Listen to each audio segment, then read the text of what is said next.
Psalm 62. For God alone my soul waits in silence. From him comes my salvation. He alone is my rock and my salvation, my fortress. I shall not be greatly shaken. How long will all of you attack a man to batter him, like a leaning wall, a tottering fence? They only plan to thrust him down from his high position. They take pleasure in falsehood. They bless with their mouths, but inwardly they curse. For God alone, O my soul, wait in silence. For my hope is from him. He only is my rock and my salvation, my fortress. I shall not be shaken. On God rests my salvation and my glory. My mighty rock, my refuge is God. Trust in him at all times, O people. Pour out your heart before him. God is a refuge for us. Those of low estate are but a breath. Those of high estate are a delusion. In the balances they go up. They are together lighter than a breath. Put no trust in extortion. Set no vain hopes on robbery. If riches increase, set not your heart on them. Once God has spoken, twice have I heard this, that power belongs to God, and that to you, O Lord, belongs steadfast love. For you will render to a man according to his work. Psalm 62 is supremely concerned with contrasting two different realities, two different kinds of power. One, the power of God, his greatness, his majesty, his glory. And on the other hand, the apparent strength, the apparent glory of man. And the psalmist decides right off the bat, declares, kind of shows his hand right at the beginning and says, and God is the one I'm going to put my trust in. God is the one who alone is my salvation, my refuge. If these are my two options, the glory of man, the strength of man, versus the glory and the strength of God, then I put my strength and I put my whole hope in the strength and the salvation that God brings to me. And he does so because he accounts two things to God that are contrary to mankind.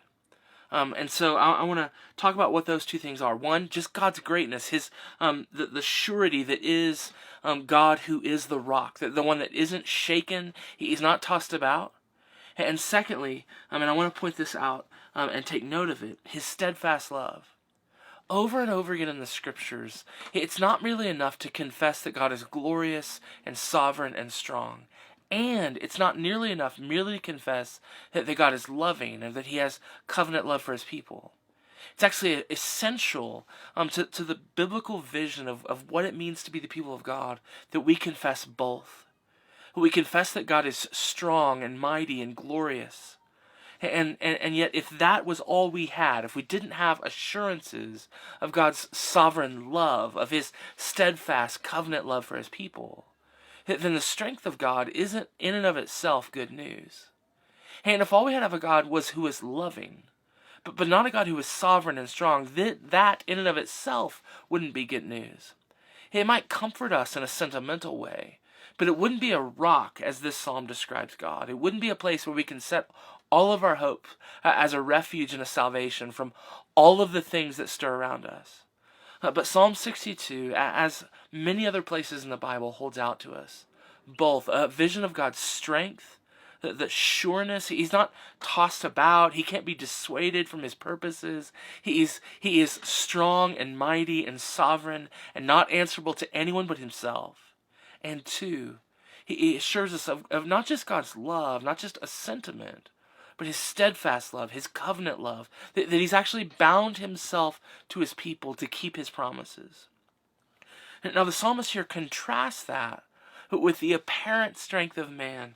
And look at verse 9. Those of low estate are but a breath. Those of high estate are a delusion. No matter the appearances of man, no matter how wealthy they are, how much apparent power they have, the psalmist looks at the full range of human strength and says, at best, it's a delusion. In other words, at best, it has the appearances of strength, the appearances of surety, but really, everyone is just a breath. You see, the psalmist comforts us with these strange words that humanity is small in terms of its strength and its glory and its ability to save. It's minuscule. It is but a breath. And even here, you can't trust the words of man. They may speak outwardly. They may bless with their lips, but inwardly they curse.